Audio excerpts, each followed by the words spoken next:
Welcome to Star Wars Action News, helping Star Wars collectors collect better.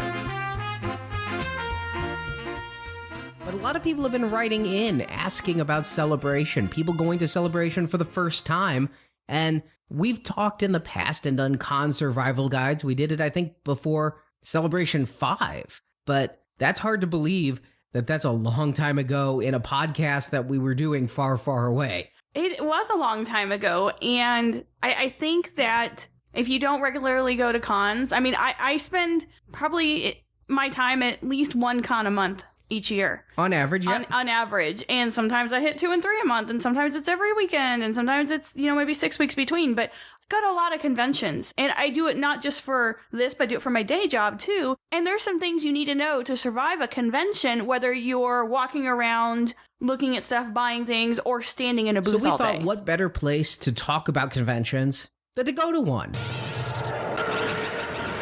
We have some guests joining us. We have Jerry, our Vintage Viewpoint segment host. Hey, guys. Daryl, our video editor. Hello, good to be back. And Chris, who is Chris. Hey, everybody. Jedi Yoda 7 on the forums. Hey. We're coming up on Celebration 7. And again, a lot of listeners have written in asking for tips. This is their first celebration that they're going to.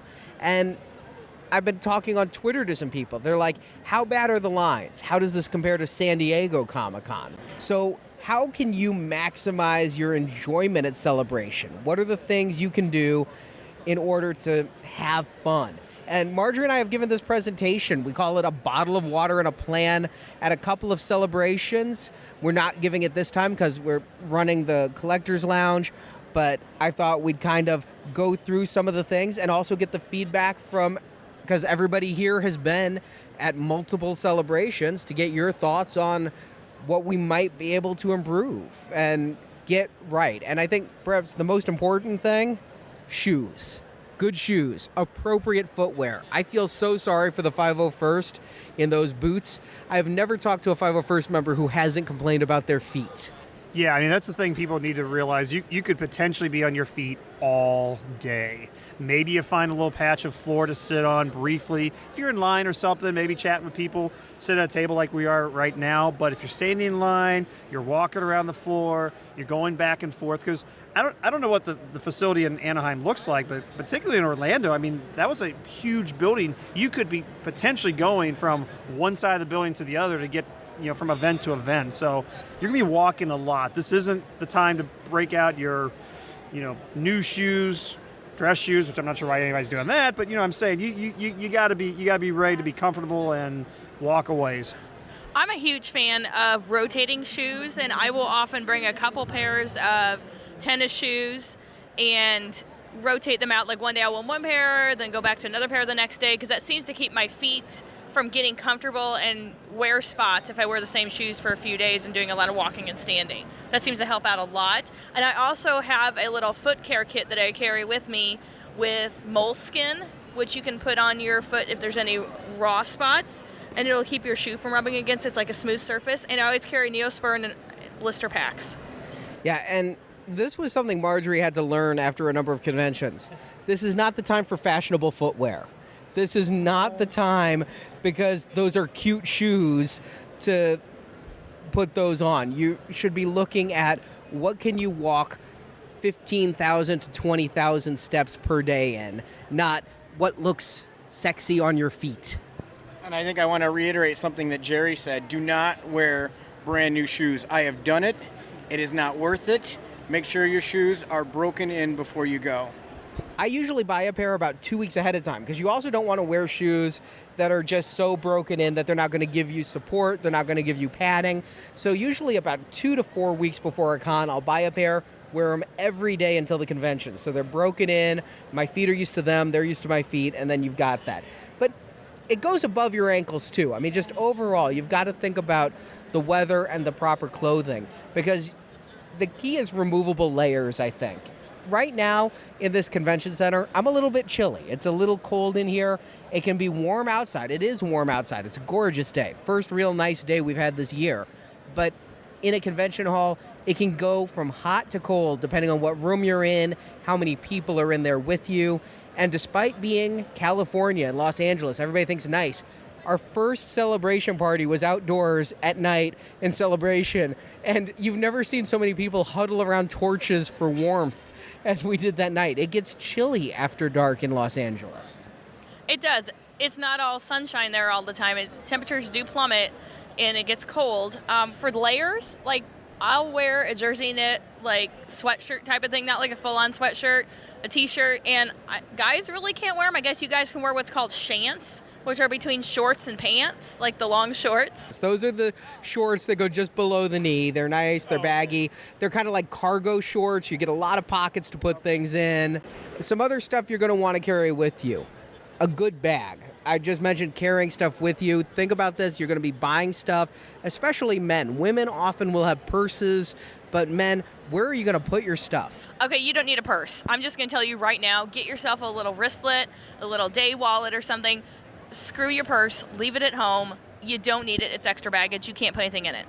Even for this convention, I considered not bringing the backpack and just walking around. But then I had, my Mophie here to charge my phone, and then my keys in my pocket. And then as simple as that, I was like, forget it. I'm just going to bring the backpack. So something like Celebration, absolutely. You're going to want something to throw around your back so you can keep your mobility, keep a thin profile, but have a lot of space that you can throw whatever it is you're buying, especially, gimmies, whatever swag they give away, like little postcards, pins, patches, whatever you get. That stuff's going to get lost in just the little white bag they give you when you enter the door. I mean, or crushed or crumbled. I mean, you need to think about how you're going to store the stuff, too. Yeah, I often go with a messenger bag or a kind of a thinner backpack like Jerry was talking about. You don't really want something too bulky, otherwise you're running into everybody as you're trying to kind of go through booths, look at things for sale and everything, and then it takes up a lot of space when you go to sit at a panel or anything like that. So a good, nice slim backpack or a messenger bag works well. If you use it for hiking up in Mount Rainier, it's not a good option for a convention. That's a good point. You also have to be considerate with the amount of space you're taking. If you're not used to walking with a backpack, don't make sharp turns because you are going to clock somebody in the face. It's not good for them. It's not good for your backpack. I've been clocked in the face before. And keep in mind, if you've got toddlers, infants, double wide strollers are not the best idea. No. They're going to melt down inside of an hour. I know you want to bring your family and have a good time, but you're not the only one here. There's 39,999 other people who are going to be at this con other than you. And you gotta think about how practical some of that stuff is. Double wide strollers are terrible. And you mentioned giveaways. The giveaway that's actually the bane of my existence, posters and prints, because those things crinkle so easily. And as collectors, you vary on the level of OCD you carry with your collection. But for me, a crinkle in a poster means a new poster. And so I say carry a poster tube. You got to find one that maybe can fit in a suitcase or something, but you want to have a poster tube so that when you get the free posters, you can roll it right up, put it in that tube, keep it protected. There's always free paper goods of some sort, and getting them in some kind of a tube is very helpful. There were some here today, and I forgot I didn't bring a poster tube. There was a Kinko's in the lobby. We had to go buy a toner box that was triangular to roll the poster up and put in. I mean, if I had $1 for every poster tube that I have bought because I didn't take one to the convention, well, I could set up a booth and sell poster tubes. And some other things you might want to consider, a nice hardback folder. I carry a folder, one, because I'm a little bit nutty and I like to duplicate my travel arrangements and have them on paper in addition to Passbook on my phone. But it's nice to have something to stick 8x10s in or something like that, just to keep them wrinkle-free, or like cards and stuff. Yeah, for me, Arnie, you say poster tubes. Mine are those little plastic sleeves you get to put your autographed photos in. So I got my 2 pictures over here, walked over. You'll find a booth somebody selling them, but they're a couple bucks each, so you get them, you can drop them in there. I never remember to bring that stuff. Fortunately, this time I did bring a small, flat, but it's a corrugated, like 4-way folding item that I put a comic book in. I put those pictures in there. Doesn't take up a lot of room. In fact, someone mailed comics to me that I purchased off eBay in this little corrugated container. I'm going to keep it because it's actually got a really nice design to it. It's really thin, but it's going to keep things from getting bent up. So bring something to put your pictures, posters, whatever you think you might grab in. Along this line, you might want to think about bringing a star case or a acrylic case if you're planning on purchasing an expensive vintage figure or something that you want to protect from getting dinged or banged up or bent. You might want to bring that with you because you're going to pay a premium if you buy it at the con. That's very true. I think we've all been stuck in that situation. And then, obviously, these days, everybody has pretty much a camera phone. But you already mentioned your little Mophie battery recharger, Jerry. You're going to need batteries. The worst thing about this, I always have to laugh anymore. This is such a thing that's happened in the past few years. The biggest exclusive at a con is an electrical outlet. And you see these people that look like some kind of octopus creature where they're all instead of the hub being the octopus, the hub is the outlet. And there's just cords with everybody still surfing their phones because they have nothing else to do while it charges. But yet, of course, it charges slower. So you want some juice packs or some spare batteries if you have an Android, something to recharge, and a camera. You are going to see celebrities walking around you may want to take photos of. You may see some new friends you want to take photos of. And it might be a good idea to take some Sharpies with you because you never know who you're going to run into. There's celebrities there who are signing for money who probably won't sign when you see them at the breakfast in the morning. It's polite not to ask. Yes. If they're charging for signatures, if you just happen to catch them away from the table, doesn't mean you want a free autograph. No, but there are people who aren't signing that you can also get and maybe have something signed too. So always have something ready in case you need an autograph. And you never know. And with photography, bring a good camera. Again, every phone has a camera. How happy are you going to be if George Lucas is walking next to you? Is that the camera you want to have? It's better than no camera, I'll admit that, but you may want to bring a nice DSLR, something with a good zoom lens. If you're in a panel with J.J. Abrams, the chances of you being in the front 4 rows are probably zero. They're probably pre-reserved for family and friends of the people on stage. So how far can your camera do on your phone? How far will that flash reach? A lot of people are going to be sitting literally 200 rows back with their flash going off. All that's doing is underexposing your picture. You're going to want something with a good zoom lens, something you can control the exposure on. And ask before taking pictures, though. Don't just start taking pictures. Cosplay, fans, celebrity, it is polite to say, hey, can I take your picture? Also, you kind of need to know and understand how to work your camera or your phone to take the picture. You don't want to ask someone for a picture and then spend about 5 minutes trying to get it uploaded and opened and teaching them somebody else how to use it. So be kind of courteous to the people that you are taking the picture of. Be short and sweet. That's a really good point. And I think you do want to balance, though, the expense and the value of your technology, your electronics versus what you want to bring, especially if you're flying to Anaheim and being around a lot of people. If the photography and capturing it is really what you're about because you want to get some good video of your experience and good pictures of your friends, the events, then it might be worth it. But balance what you might do there depending on what your goals are. I agree. For me, I will always take my best camera to Comic-Con, but I got a website I want to upload good photos to. I want a high megapixel camera because that way, if I have a small photo where even my zoom lens, they're a quarter of the picture, I can crop to a quarter of the picture and still have the same resolution as my phone camera. But it depends on how big photography is to you and how important those pictures are. There's something to be said about not experiencing it all through a viewfinder. Put the camera down and have fun sometimes too. And of course, take batteries. Again, we mentioned that, but for your camera, memory sticks, batteries for the camera. And then the next things I suggest for your bag are what I call the Walgreens items, some medicine. Take some Advil or whatever your painkiller of choice is. Maybe some Tums or Pepto-Bismol because there's some greasy food and there's really not a lot of options different places. Breath mints are always a great idea to have too after your morning coffee or particularly oniony lunch. I always take Tylenol Cold. It's my cold medicine of choice. You never know if you might happen to get sick. You just bring along just something so that you can make it through the day and feel a little better because you hate to stand there. And I mean, I'm not saying I bring a pharmacy. I bring one sleeve just to get me through a day in case I need it. Now, I'll be honest, Tylenol Cold, that's some awesome stuff. It really has a lot of energy in it.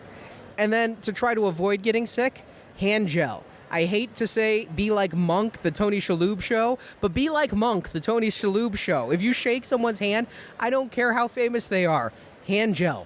Might I suggest fist bumping instead? I'm going back to that. I did that at Celebration 5 and 6, and those were the only cons I didn't get sick at. I didn't keep that for San Diego Comic-Con. There's a reason they call it the creeping con crud. And the other thing you want to make sure you have, cold hard cash. Not everyone takes a credit or debit card because it costs the vendors money. And sometimes you are able to bargain better if you have cash. And a lot of times you don't have to pay taxes, which is nice. And don't get the cash at the con. I have paid, and I joke not, a $20 ATM fee. It is the one highest ATM fee I've ever seen in my life. But they knew they had me. If I wanted their cash, they were going to take a 20%. It was a $100 withdrawal maximum. I needed $200. I had to do 2 transactions at $20 a transaction. I don't know what the fees will be at the Los Angeles Comic-Con, but it's usually more reasonable than that. But $5 to $10 ATM charges are not unreasonable, are not to be unexpected.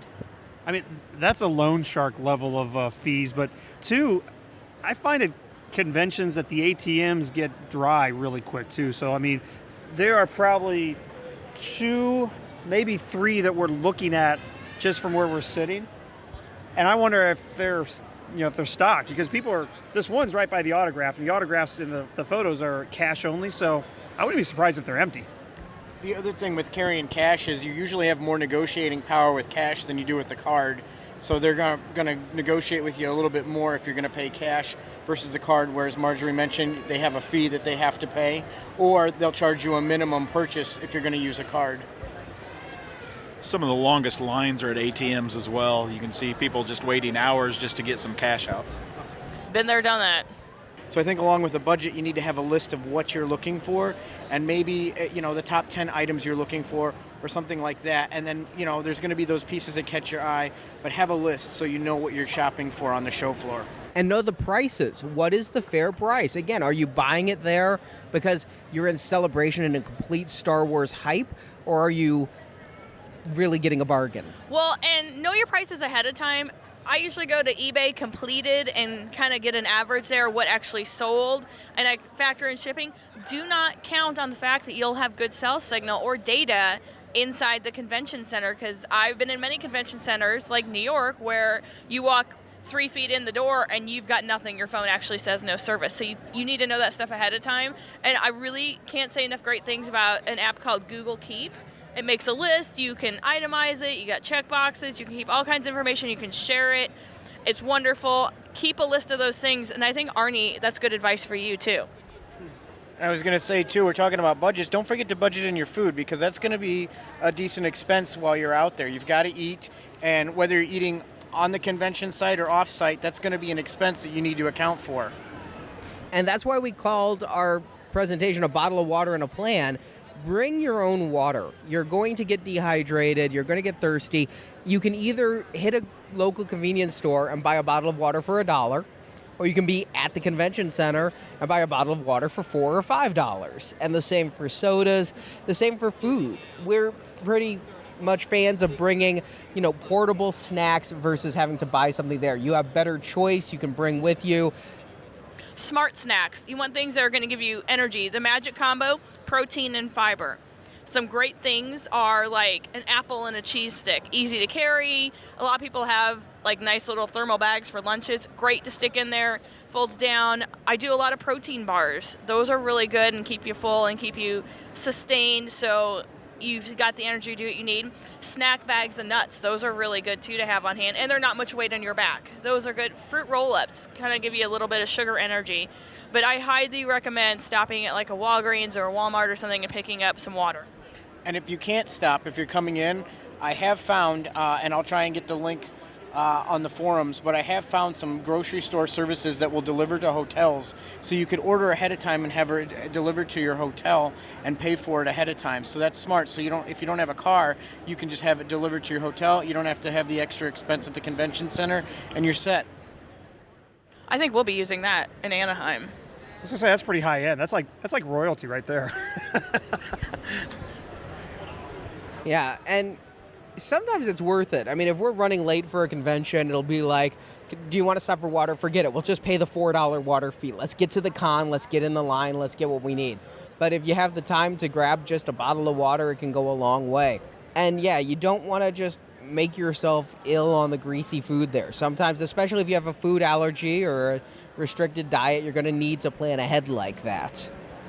But the other thing is, sometimes feel free to leave. One of the best things we can do sometimes at conventions is leave the convention for a meal. Go out to an actual restaurant, maybe even take a cab or a long walk away from the convention to get less crowded and get a chance to decompress. It's kind of glorious to have someone bring you your food while you sit and just drink a cold drink. I have partaken of that quite a few times. It is nice to get away, decompress, especially on what's typically the busiest day of any convention, which is Saturday. Make it a point to step out for lunch if there's a way you can do it. Don't feel like even if you bought the 4-day pass, if you don't spend every minute of every day there, you're not getting the most out of it because you want to enjoy it. It's not an endurance test. It's not a competition like a Ironman to see who can stay there the longest. No way, man. I'm totally winning Celebration Anaheim.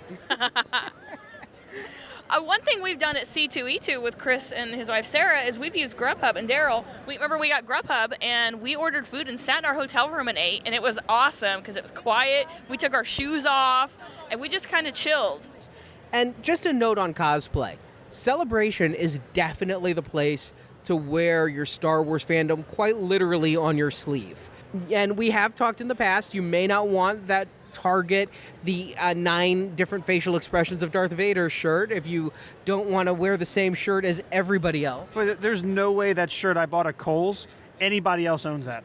No way. Are you talking about the red Millennium Falcon shirt? The one that looks like the Haynes manual. Yes. That is so unique. It's unique. Yeah, you're right. I've never seen that before. I'm just guessing what it looks like. I've only seen 2 here today.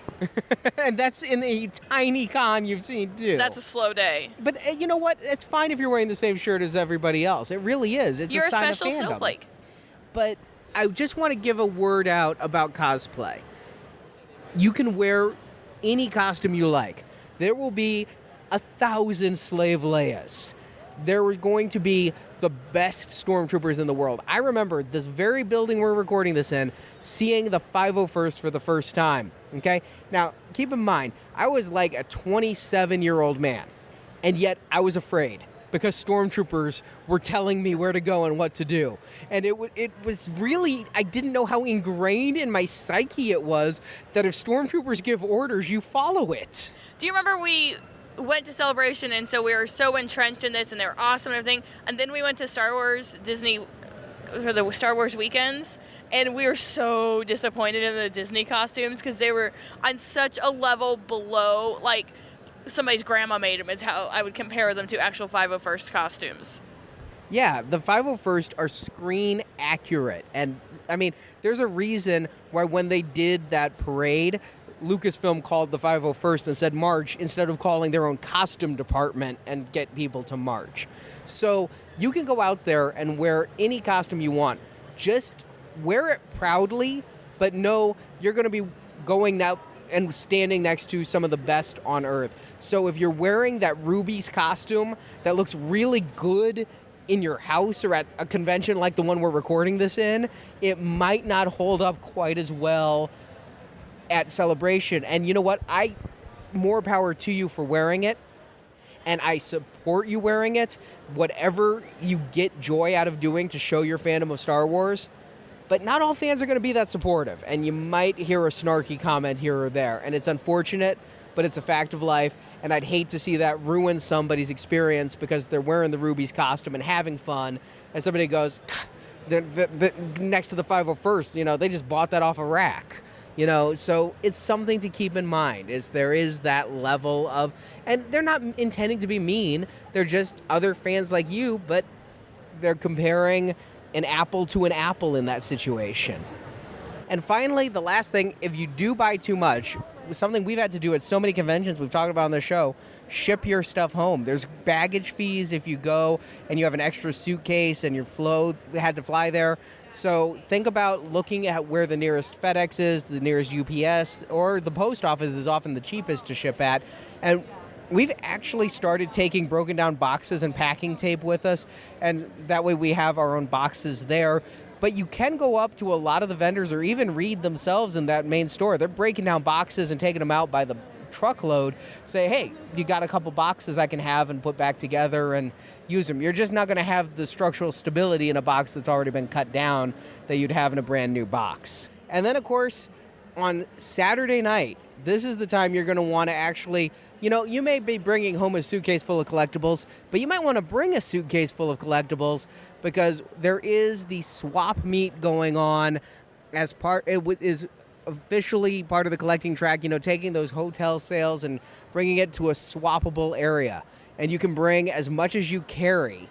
You can't bring in carts or wheel in stuff, but whatever you can bring on your person, you can bring to trade for other Star Wars items. And man, some of the stuff we have seen at the swap meets at both Celebration 6 and Celebration Europe, just astounding stuff. Brazilian Star Wars comic books in Portuguese, prototype figures, bootleg figures of little person Gamorrean guards, and there's some really neat stuff. And if you've never been, don't be worried, don't be afraid or intimidated. Come, it's a good time. It's a lot of fun. There's some neat stuff. Even if you don't buy anything, it's like walking through the coolest garage sale ever. Honestly, it's more than a garage sale. It's like a Middle Eastern bazaar. Yeah. And I had never seen such a circumstance as the tremendous, almost flash mob level of crowds. And you got your first prototype item. You got a prototype Jar Jar figure at the swap meet. I did. It was really cool. And I'm kind of hesitant to pick up prototypes except someplace like there, so that was kind of cool to get.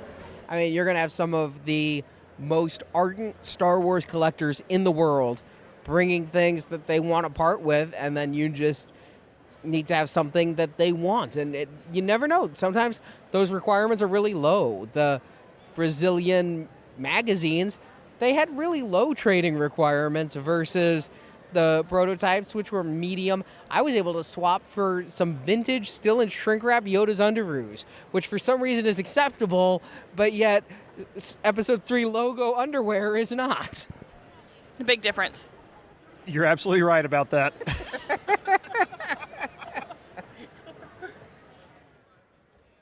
So definitely check that out Saturday night. It's an after-hours event. Bring what you can. It's going to, the last two are any indication, this one's going to be huge, and I know there's going to be a lot of international collectors coming, bringing things you won't be able to get anywhere else. There's things there you can't find on eBay, ever.